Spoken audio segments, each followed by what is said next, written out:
Whether you're looking for answers to specific life questions or seeking to become the best version of you possible, welcome to the Mental Breakdown and Psychreg podcast, where we offer insight, information, and strategies based upon research and years of practice as clinical psychologists. So sit back, have a listen, and get connected with our hosts, Dr. Berney Wilkinson and Dr. Richard Marshall. Welcome back. Richard, the conversation that we're going to have today is a little bit different than we were anticipating for our lengthy podcast for this week. That's right. We were discussing possible topics. Yeah. And events intruded. Yes. So we were wanting to do a longer podcast, maybe even an interview with someone to talk about play therapy a little bit, just to follow along with what we've been talking about throughout the course of this week. And then the events of Sunday night, early Monday morning, depending on which time zone you're in, unfolded. And so we thought that this would be a more appropriate talk for this week. And the event that we're discussing was the mass shooting that happened in Las Vegas on Sunday evening. As many newscasters have already noted, this is America's worst mass shooting to date. Right. And they keep saying that. Right. Now, this is America's worst mass shooting to date. And now, so the last one, the most recent one, has the highest death toll. The highest death toll of any mass shooting so far. And of course, it's only second. It's followed by the last mass shooting, which was in Orlando. About a year and a half or so ago, at the Pulse. Right. So, and it immediately raises the question of when is it going to stop? Right. I mean, that's what everybody's asking. Well, there are actually two questions, I guess. Why does this continue to happen, and how can we stop it? Right. And we're going to be very specific in this podcast, not to talk about certain things, but we're going to spend some very specific attention to things that we think are really important as it relates to this issue and sort of the aftermath of these types of events. But to provide a little bit of context, so the incident, I'll just call it an incident, the shooting, began at 10:07 local time in Las Vegas on Sunday, October 1st. And at that time, gentleman now known as 64-year-old Stephen Paddock opened fire on a crowd of thousands. We don't know exactly how many people were there at the concert, but we know that the concert was part of the 3-day Harvest Festival that 22,000 people in total attended. So we don't know how many people were at that. How many of that 22,000 happened to be there at that time? Right, for that particular thousands of people were in an open venue on the Las Vegas Strip. Yeah, so he opened fire into the crowd, killing 58 to date as of right now. So we're recording this on Wednesday, October 4th in the morning, first thing early morning. So we don't know if any other news will come out. There were over 500 people injured. Over 500 injured, yeah. And some were injured because they fell and in the chaos. In the chaos that ensued. Others were shot. Most were. And so we don't know whether all of those who've been seriously wounded will recover from their wounds. So the death toll could increase even more. Right. So we'll just have to wait and see. But 58 so far. Right. And of course, we know that the Stephen Paddock killed himself prior to officers being able to get to him. And we don't know how. That's a discussion that you and I have had, and I've looked for information about that, and I just can't find how he did so. Because, well, as we get into some of this discussion, you'll see why this is a question that we have. Right. Why it's relevant. Yeah. So he was perched in the Mandalay Bay, and 32nd floor, I think. And once the police got in there, they found that he had 23 guns, some of which were modified with what they call a bump stock, so that it could. It was a semi-automatic gun that could then basically fire as an automatic, shooting many rounds per minute. Some reports say up to 100 rounds per minute. And then he also had mounted cameras in different places, including in the hallway, so that he could monitor when people were coming. So this was something that was well thought out, well planned. And he was in a suite of rooms. Right. There were several rooms, and it had a single hallway. There was only one entrance point to that suite of rooms. So he was able to monitor that. Right. And he knew when the police were coming. Yeah. Yeah, so in addition to the 23 guns and hundreds of rounds of ammunition that he had there in the hotel, we have also learned that he had a couple dozen or so other guns at his homes. He had 2 homes, one in Mesquite and one in Reno. Right. And that there was several pounds of ammonium nitrate found in his car. So, an ammonium nitrate is the same compound that Timothy McVeigh used in the Oklahoma City bombing. Right, so it's bomb-making materials. Right. So this obviously had been planned. This wasn't an impulsive act. Right. And there are reports from his, interviews with his brother talking about, what he knows of his brother, which is that this is out of nowhere, that there's no, he claims, as far as he knows, there's no political affiliation, no religious affiliation or anything like that may have influenced. No. So, though it is interesting that I read this morning for the first time that, in the Islamic State, ISIS, I guess, has claimed that Paddock converted to Islam a couple months ago. There's no indication that that's the case. But they are now, they have started to talk to Paddock's girlfriend, who just returned from a trip to the Philippines. And so she's back in the States now. And she returned last night. I guess it was October 3rd. And so they're going to talk with her. And hopefully she can provide some additional insight into possible reasons, motives, explanations. Because certainly we have none right now. Right. So that's the state of things right now. So, but there's a couple of, I think that the biggest thing that we need to talk about, and we've talked about this before, but it needs to be talked about again. Right. We talked about it sort of in general terms before. Now this is a very specific reference point that I think all of us can speak to. Right. And that is the issue of mental illness, and how mental illness relates to what occurred. That's right, because whenever these kinds of shootings occur, we automatically begin to look for an explanation. Yeah. Was it religious? Was it a religious conviction, part of ISIS or Al Qaeda or whatever? Could it have been a racial? We've seen racial tensions play out this way. So, or is it mental illness? Right. Now my first thought, because I had taught at the University of Texas, my first thought was Charles Whitman, who was the University of Texas Tower shooter back in the 60s, and it was discovered that he had a tumor in a certain part of his brain. He had killed his wife and his mother and then went to the tower and was eventually killed by police. But my first thought was, could it have been something like that? So we all look for an explanation. Okay. Which is why we are wondering how he might have killed himself. Right. Hoping that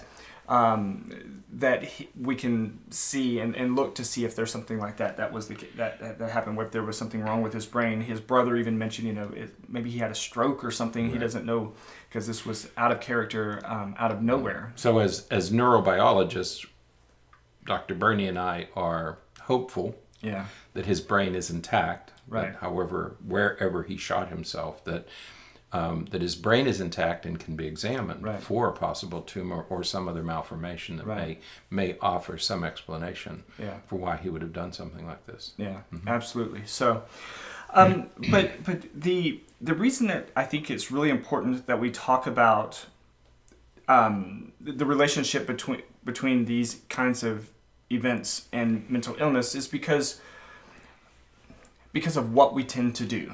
What we tend to do following such events. And I'm going to mention specifically just a few quotes, 2 quick quotes from President Trump. Right. And the reason we want to talk about mental illness up front is because most of us will assume, and we're going to say, most people will say he had to be mentally ill. Mm-hmm. Okay. And that requires a little bit of discussion and some explanation. Right. Okay. And we should also say that we're talking about this event within our area of expertise, right, which is mental illness. Right. Okay, we're not talking about the politics of it. We're not talking about gun control. We're not talking about we're talking about this incident, right, within the context of mental health. Right. Mm-hmm. Right, because we do have to have, I think that, and I think we think that there has to be a more thorough discussion about our overall gun culture.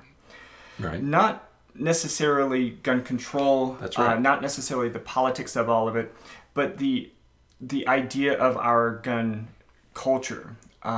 We have a relationship with guns that is fascinating. And these words are carefully chosen: gun right, control and gun culture. Right. Those are carefully selected. We're not talking about gun control. Right. That's another discussion. Right. That's a political discussion. Right. We're talking about the gun culture that has evolved in our country, which may be a uniquely American phenomenon. Right. I mean, you hear about shootings in other places, but nothing compares to the gun culture that we have in this country. Right. Mm-hmm. Yeah. It's unparalleled among nations anywhere. Right. You just don't see it. So that discussion needs to happen, but again, focusing on the mental illness aspect. Right. Just a couple of quotes. So one of the things, in the aftermath, of course, as is appropriate, the president gets up and he talks about and responds to the incident. And some of the things that he has said since we have learned about it creates some concern for us. And he refers to Stephen Paddock as a sick man, a demented man. And one of the things President Trump said was that we are dealing with a very, very sick individual. Mm-hmm. Now, he and many people use the word sick. Right. And the word sick and even the word demented, right, to some extent, technically demented is referring to dementia, which is a neurological condition. So, but when we're talking about sick, most of the time, and I think what most people imply from that is a mental illness. Right. Mm-hmm. Only a sick individual would do something like that. So we refer to that, sort of to suggest a sick person, a person who doesn't think appropriately, a person who's not functioning the way that they need to function. We're not talking about somebody with high blood pressure. Nobody would take this event and the words with a very sick individual and then say, he had diabetes. Right. That we're not talking about it that way. That implication is typically aimed at mental health, right, mental illness. And I think that is a very easy but inappropriate assumption. It's easy and erroneous. Right. Okay, is the problem. Right. We'll have to unpack this thing carefully, right, because the implication is he has a mental illness. Right. But we don't know that. Right. Okay. So, and that's where we have to be careful that when we talk about a sick individual, we're talking about a mental illness. Right. Okay. We don't know that this man had a mental illness. There's no evidence that he had a mental illness. Right. And again, we'll learn more as his girlfriend is interviewed, right, so we'll know more about more up-to-date things. Mm-hmm. But his brother has been interviewed, and his brother says that there's no history of mental illness as far as he knows. There's no history of any substance abuse issues or any of those kinds of things that could help explain this. And again, he very clearly says that this came out of nowhere. And I think that as we talk about this and, as you said, unpack this, I think it's important that we think about not only, again, what mental illness is and what the risks of mental illness are, but also what the consequences are of attributing these kinds of events to mental illness. We need to talk about those three pieces. Because if we make this connection, if we say, well, he's mentally ill, and we automatically associate that with mass murder, then every time we see a person with mental illness, we begin to wonder. Right. And it's the same with, well, he's a Muslim, so he must be a terrorist. Right. He's some other nationality or some other race, and you make these immediate assumptions. Right. And therein lies the danger, because, as we've often said, it's not the mental illness that's... Right. 20% of us meet criteria for mental illness. 20% of us are not killing people. Right. Okay? So there isn't... We have to be careful about making this relationship between, well, he must be mentally ill. No. According to all the information we have, he's not mentally ill, and he doesn't meet criteria for any mental illness that we know of. Right. So let's break that down real quick.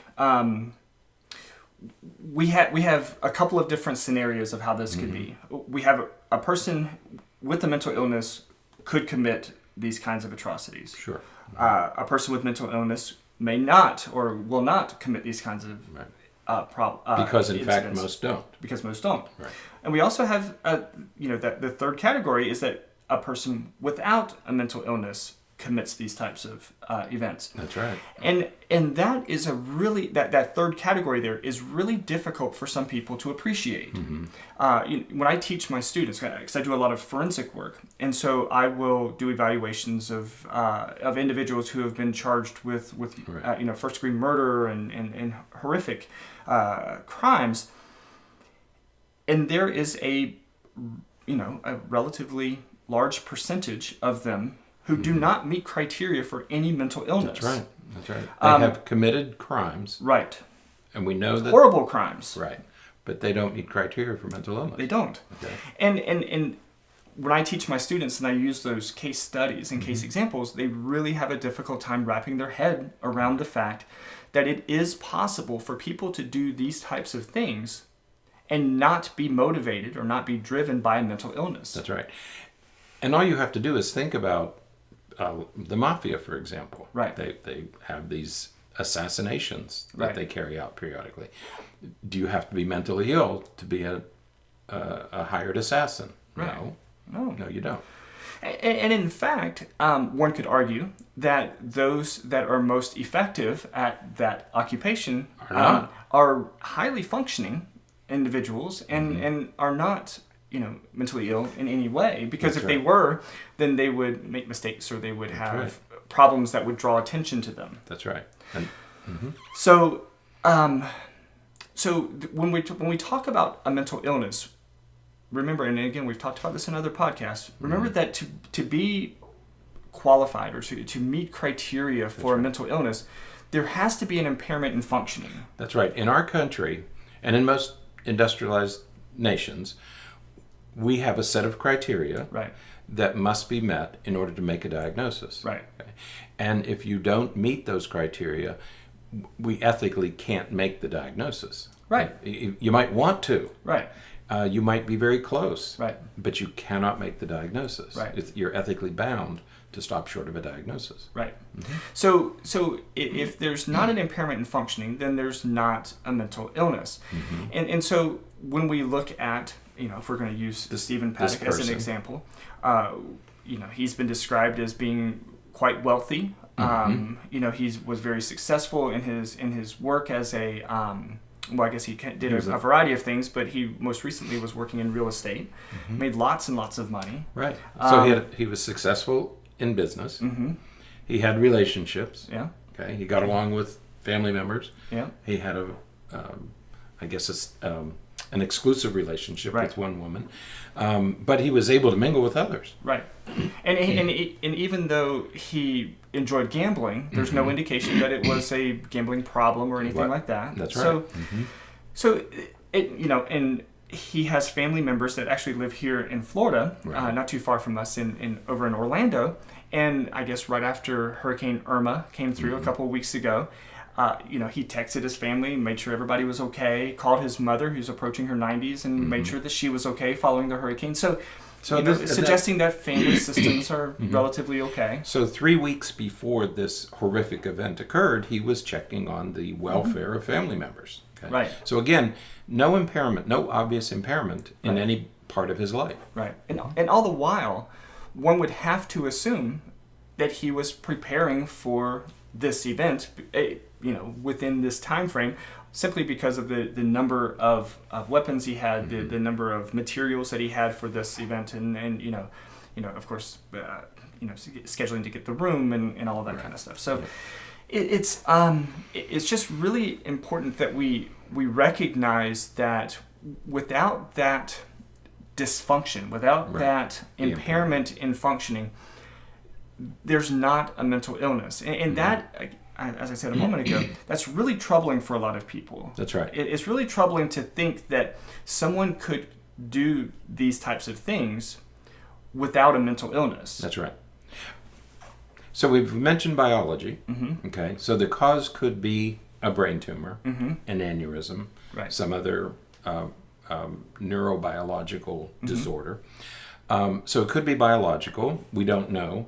Hopefully his brain will be intact and they can do an autopsy study and hopefully shed some light on that.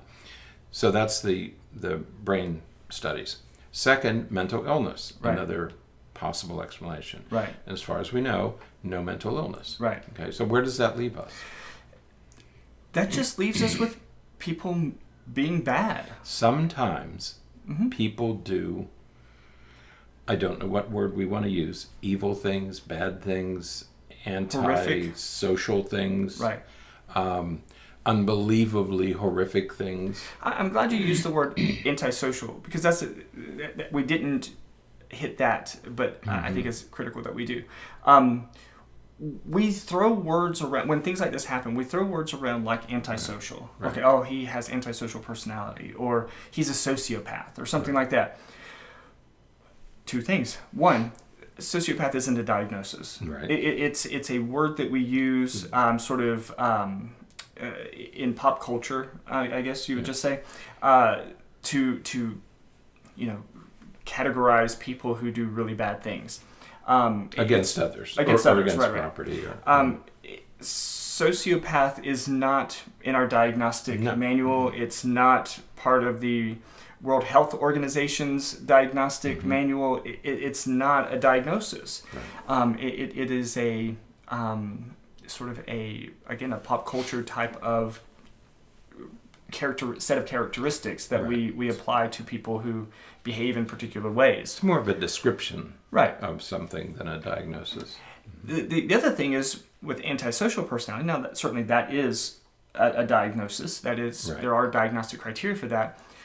But again, that there is nothing that we know about Stephen Paddock that suggests antisocial personality disorder. That's right. Antisocial personality disorder requires a pervasive, and I think that word is used very specifically in the diagnostic criteria of antisocial personality and all personality disorders, a pervasive pattern of behavior. And as far as we know, this guy was not known to police. He was not known to legal officials or anything like that, suggesting a history of violent acts or criminal acts or anything like that. So absent that type of history, you don't approach 64 years of age with an antisocial personality disorder and had never been identified or never had any previous events. Typically, this is a years-long process. And for most people who end up with a diagnosis, it begins with conduct disorder. That you're as a teenager, you're violating rules, you're breaking the law, you're beginning to steal, you're beginning to engage in illegal activities. And then when you're 18, it switches to antisocial. But again, there's this years-long that process begins early. That begins early and is obvious to most other people. So you know, again, the emphasis here, I think, is that we are very quick, because it is a easy explanation to say that the person had a mental illness, Right. and that is why he did what he did, or but it is easy, but it's also flawed. It's a flawed assumption. That's right. And when we misidentify things, we tend to make mistakes. Right. Okay. And so what we want to make sure of, because at the beginning of this discussion we said we want to know why it happens and how to stop it. Right. Well, if we start by making an error and saying, well, it's a mental illness, Right. we're going to end up in the wrong place. Right. And we don't want to make that mistake. Right. Because there's too much at stake here. Right. And so the idea that that we attribute it to mental illness, it leads to those kinds of issues. It leads us down the wrong path. Right. Because That's right. when we make that assumption so early and we start following that path, we fail to recognize other things. Right. The other problem, I think, with attributing it to, and you mentioned this a moment ago, attributing it to mental illness, is the way in which we then generalize that perspective. So, if it comes out, or if someone proposes the idea, for example, that Stephen Paddock had bipolar disorder. Right. There's no indication that he did, but if someone were to say, oh, we found a medical record, or we found this or that says, oh, he had bipolar disorder, or, this is probably how it'll happen, okay? You ready? They're going to talk to his girlfriend, and she's going to say, well, you know what? He does have mood swings sometimes. Right. They will use that phrase, he has mood swings sometimes, to say, oh, he probably has bipolar disorder. Which would make me but that's how these things happen. Blow my top. Yeah. Right. Because mood swings is not, I mean, it's part of being bipolar, but there are other things that are critical to the diagnosis. There are other things that are not mood swings that are mandatory for a diagnosis of bipolar disorder. Right. And so just because somebody has mood swings does not mean bipolar disorder. The most that we could hope for, if we're hoping for an explanation, is if she tells us that he was receiving therapy, that he was in therapy, and then that therapist can be contacted, and that might shed some light on things. But again, what if he has a diagnosis of major depressive disorder? Well, I think we're in the same conundrum, right? One of the reasons that I would say that that won't happen is because here we are 3 days out, and nobody has said anything. Yeah. By now, because despite HIPAA, once the person is deceased, HIPAA no longer is enacted, and so a therapist or a treating physician could come out now and say, "Hey, I've been treating him, and this is what has been going on." So we don't have any indication of that. But even if they said he has this diagnosis, we have the same dilemma, right? And no matter what the diagnosis is, most people with that diagnosis aren't killing people. Right. So we still have an inadequate explanation of why this man chose this behavior. Right, because that's the problem. The problem is that as soon as we hear a diagnosis attributed to a person who does something like this, our initial response is to generalize that. Right. And so now, again, saying he was diagnosed with bipolar disorder. Now, anytime you hear that somebody is diagnosed with bipolar disorder, that you're going to make that connection. Right. And it's just not correct. It's just not accurate, because there are thousands, if not millions, of people with bipolar disorder who do not commit any violent act. Who will never commit that kind of a violent act. That's right. It just doesn't happen. Correct. So that, I think, is sort of a larger problem with this immediate attribution of mental illness to these types of events.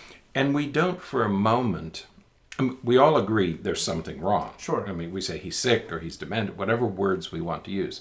But we urge caution in choosing the words and assuming that there has to be a mental illness. Right. Okay, because this is probably going to be one of those cases where there is no mental illness. Right. And there's no evidence of mental illness. So it's a much more complicated picture. Right. It would be. We want a simple explanation. Right. There isn't a simple explanation. I think that that's rooted in our need to feel safe. Right. Because we feel safe when we can say that happened because of that. When we have situations where people behave really, really badly like this, and we don't have that type of concrete explanation, right. that is disconcerting. That is trouble. That doesn't fit for us. And there's an analogy that we can use, because what we're after here is clarity, understanding. Okay, you take any sporting event, and yours is soccer. Right. Okay, but it doesn't matter whether it's football, soccer, bat. Doesn't matter. Why did we lose the game? There's never a single explanation of why we. You can say, well, he missed the field goal.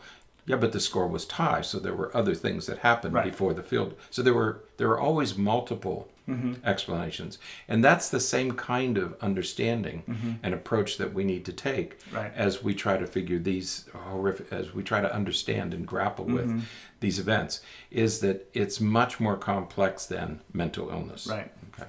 Yeah. So. And we will never know. We will never know absolutely for sure. But as we've discussed this, you mentioned something earlier in the week as we've been organizing our thoughts on this topic, and you said and you said it this morning, sometimes people just do bad things. Yeah. Okay.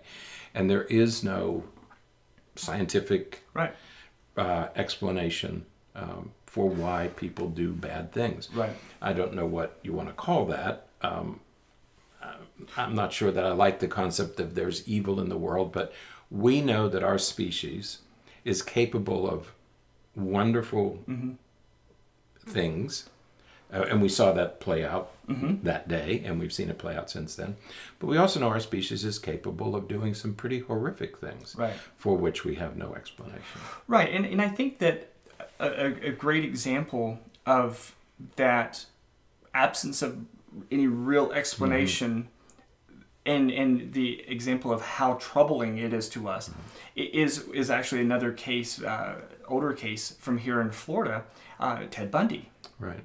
You know, it was so, not only was it troubling because of the number of people that he killed as a serial killer and everything, but the coldness, the calculation, the fact that he functioned really, really well. I mean, he was doing school. Yeah, he was doing really well in school. People adored him. Right.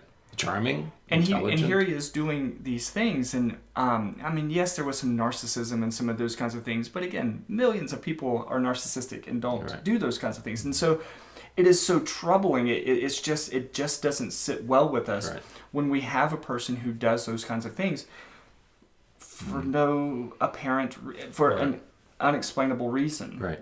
So now, having brought up this notion of our species is capable of, we know that our species is capable of doing these horrific things in the absence of mental illness and in the absence of any medical problem. I mean, we have thousands of years of human history to say people killed each other. Right. Okay, we could go back to Cain and Abel. Right. You know, our species is capable of that. So what we have to do as a culture is we try to organize our cultures so that those sorts of tendencies, which are always present, so those sorts of tendencies don't emerge and don't get acted out. Okay. And we talk about the gun culture, and the reason you and I like to talk about gun culture rather than gun control is that if you look at take all of Western Europe, for example, or even including Russia,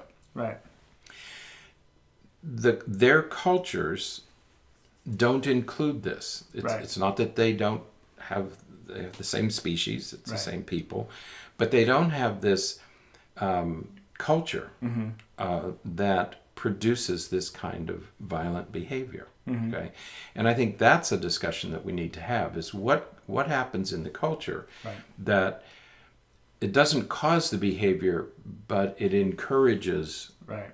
this kind of violent Yeah. behavior, aggressive behavior against others. Right. Yeah. And that's a complex topic, because I think that, well, I mean, I would really want to get in and sort of dig into other countries and see what countries have similar not demographics, but similar statistics as it relates to some of this stuff as we do, because it's horrible to even think about, and I'm going to throw this out, even though I don't, just because you mentioned it and I wasn't expecting you to mention it, and this is what popped into my mind.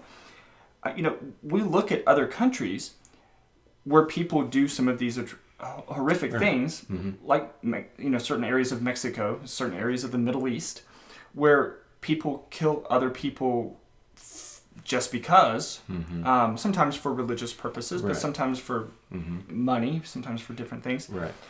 And we think, man, that is like, that's horrible. That's like a third world country. They're so, but yet those things still happen here. Certainly not in the same way and to the same extent and some of that kind of stuff. I don't have those statistics, but there is no doubt that those similar kinds of events happen in these other places. That's right. And we look down on those other places like they are, unsophisticated and old Somehow, places. right. They're not modern places. And well, we see Mexico, for example, but those are drug wars. right. Okay, so those murders are taking place among rival drug cartels. Right. In some cases, or judges or lawyers or people who get in the way. In the Middle East, it's a religious war. They're Right. killing each other for religious and factional strife. Okay, Right. so that explains those. We have no such don't have explanation. that, right. We don't have any kind of an explanation for why Exactly. this one occurred. It's Right. not religious. It's not drug wars. It's not anything that we can come up with. Right. So it's baffling, and there's Right. not a way. There's not a clear. Again, we get back to there's not a clear answer. But I think that one of the things that comes out from these events is we see the horrors that we can Right. inflict upon each other, but we also see compassion, and we see there was a report from NPR that hundreds of therapists from all over the country went to Las Vegas to work with some of the victims Right. and the families of some of the victims to help them adjust and cope and get and recover from these.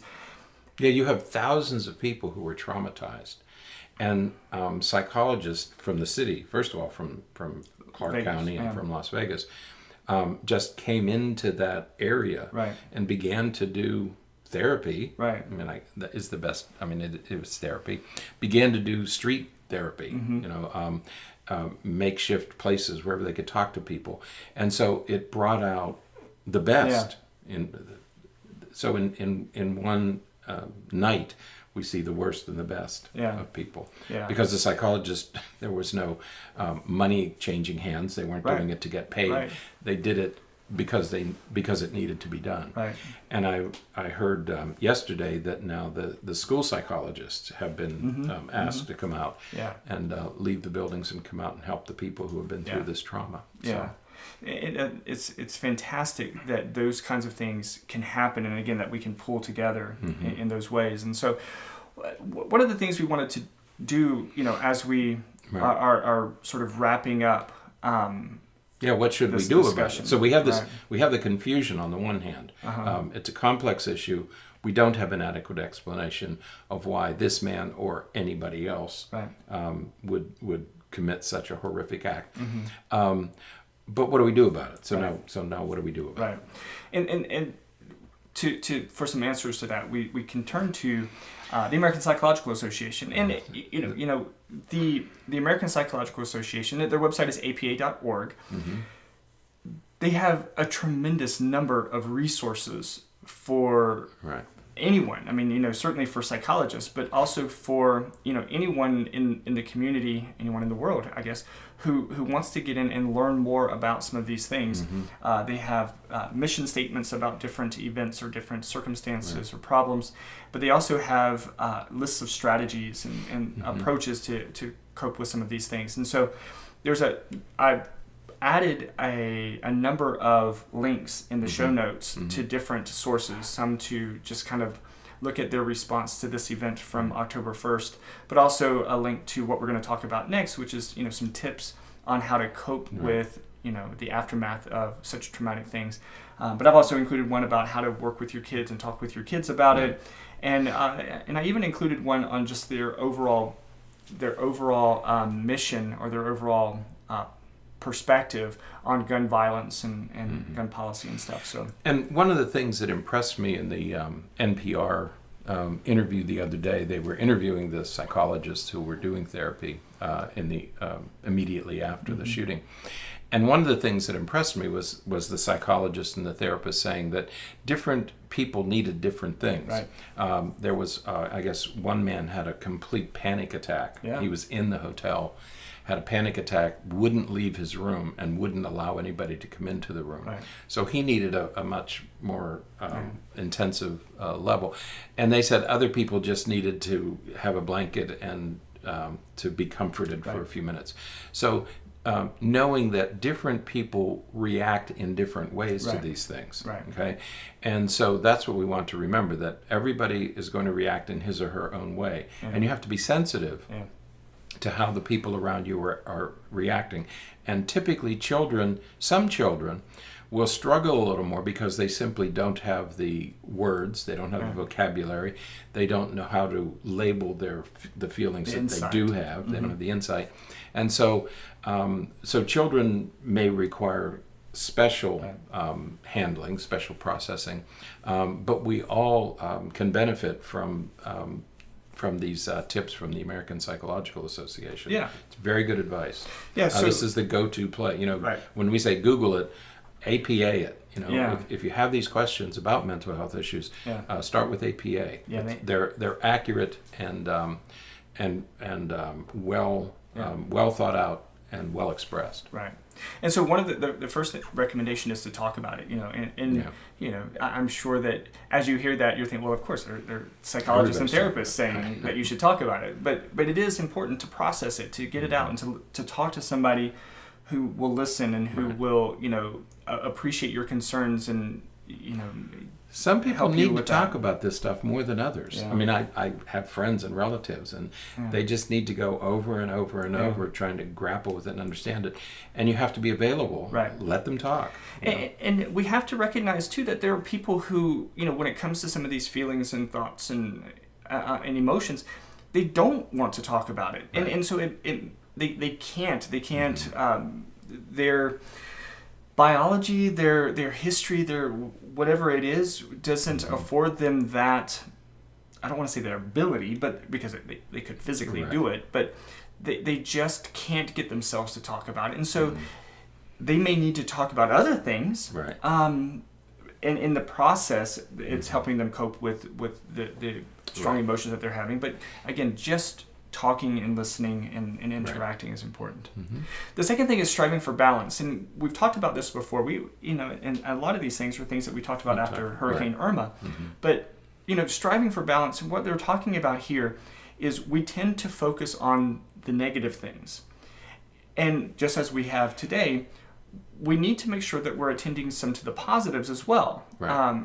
And it's really difficult. I completely appreciate how difficult it is to think about anything possible that could be positive coming out of this event. But to recognize that, look at how the community is responding. Look at how, if an event like this happens, look at the support that comes in, and look at how different people can manage and help people, through these kinds of situations. Right. So that balance, striving for that balance, is really, really important. Right. And the third one we did talk about with the hurricanes, so I remember very clearly. Yeah. Take a break, turn it off. Turn it off. Unplug. Give yourself a little time to recover and to reorient yourself. You got to turn the TV off. This is going to be running 24 hours a day for days. Right. And it's not a good idea to expose yourself to this kind of trauma, whether it's directly experienced or vicariously experienced. It's not healthy to expose yourself to this hour after hour after hour, whether it's a hurricane or a shooting. So take a break, turn the TV off, do something else. When you feel your strength returning, then if you want to go back to it and get an update, that's fine. But alternate, watch and then turn it off. Yeah. And I really like the next one because they just refer to it as honor your feelings. Yeah, right. You are going to experience a wide range of emotions and feelings following something like this. Anger, sadness, rage, frustration, lots of different emotions. It's normal. And it's normal to have them. Don't act out on them. Right. Don't, if you're really angry and curb the temptation to act out on these feelings. Right. It's normal to have the feelings. Don't act out. Don't go on Facebook and start railing against things. That's not how to deal with it. Well, remember the other week we talked about the difference between venting and dumping. Venting and dumping. Right. If you feel driven that you have to do something productive. Right. Volunteer some time or do some donations or do something productive. Don't do something destructive. Right. And that's an important. And help other people. If people come to you and say, "Well, I'm so angry, I'm going," help them process those feelings. Let them get them out. I think of teenagers or young adults. Our children are teenagers and young adults, and frequently they'll approach these things in a certain way, and it's a wonderful time to talk through these things. And understand their feelings and let them express their feelings and guide them in reaching other conclusions. Right, right. You see the next one? I do. We talk about this, and one of the reasons I love the APA is because they're right on the same page as us. And the next one is take care of yourself. Take care of yourself. And one of the things they mention, the second line says, eat well-balanced meals, get plenty of rest, and build physical activity into your day. Don't sit in the recliner with the TV on and try to get a good night's sleep. Turn it off, go to bed, take a break. Eating junk food, drinking. Do those three things. Take care of those three things. Yeah. Take care of your body. Yeah. Because you're going to be stressed. Yeah. Okay. You're stressed. And when we're stressed, we look for unhealthy foods because that's right. And stress compromises the immune system. So don't damage your immune system during these things. Right. That's the other thing you have to be careful of. Right. You already have stress at work. Yeah. Now you're adding lack of sleep, lack of exercise, and a poor diet to it. Yeah. And it's a recipe for disaster. Absolutely. Now, the next one we kind of talked about and tied into the honor your feelings thing, and that is doing something productive. Right. If you're going to do something productive. Help out in some way. Yeah. No, don't be destructive. Be productive. Right. And the last thing is, if you have recently lost friends or family in this or other tragedies, you need to make sure that you recognize that the grief process is a long process. It's not something that you can snap your fingers and it's done and then you're fine. Many times those emotions, especially if you've lost somebody else recently, they're going to reemerge at times, and sometimes they're going to be stronger when they reemerge. It's going to be harder to cope with some of these things. And so you have to recognize that going into it, when it happens, say, okay, this is what's happened. This is what I felt before, and this is what's happening. There is no off switch with grief. Right. You don't turn it off. It lets you go. Right. You have to let it let you go. And you'll feel that. You will feel it decline, diminish over time. Right. And when it does, it's okay to let go of it. It might come back. Yeah. Okay. But you have to let go of it. It will release you eventually. Right. Yeah. there are so many other things that we could talk about when it comes to this. The idea of survivor's guilt, and I think about those men who protected or shielded their wives and ended up being shot and killed during the shooting, so then the consequences of that on these women and their loved ones, and their grief is just beginning. It's difficult to fathom. I mean, you just can't. I think of the Boston Marathon bombing. Right. That was another example. Similar thing where the consequences just rippled and went across time. Yeah. So there's much more to talk about with all of this, but we're going to end it today with the encouragement. If you're troubled by any of these things, if you're struggling with any of these emotions or feelings, talk to somebody, get some help. Call a mental health professional, call a therapist, call someone that you can get into and talk to that can listen, that isn't going to reinforce or fuel your fear or fuel your those negative emotions, are going to help you process them. Talk to somebody. And I guess I would leave with we keep talking about this gun culture. We have a gun culture. We have a culture of violence. Right. We like violent sports. We like violent games. We like violent movies. A friend of mine has a thing at the bottom of his email that says, "Be gentle. Everybody's dealing with something." Right. And I think that's what we have to remember when we say do something productive. And the other side of that coin is don't add to the anger that exists in our country today. Right. And it certainly exists. I mean, we've seen it over the past couple of months. Right. We've been angry with each other about almost everything. Pitting group against group and individuals against individuals. Don't add to that. Right. Don't allow this or anything else to launch you into these diatribes on Facebook and blog posts and that sort of thing. That simply fuels this culture of hatred and this culture of violence. So we ask that you not contribute to that in any way. Yeah. So be careful of your posts and your postings and your... That's a great suggestion. So, all right. But definitely go in the show notes again, follow some of those links and see the different things, different strategies. Again, there's one in there on working with your kids in the aftermath of such And that's things. a real good one too, from APA. Yeah. American Psychological Association did one, how to talk to your kids about these things. So avail yourself of the good resource. All right. We would love to hear from you if you are struggling with any of these things. If you have questions about coping with any of these things, let us know. And we will do our best to share information and to promote information to help with this stuff. So, all right. Until next time, stay happy, stay healthy, and forget to be afraid.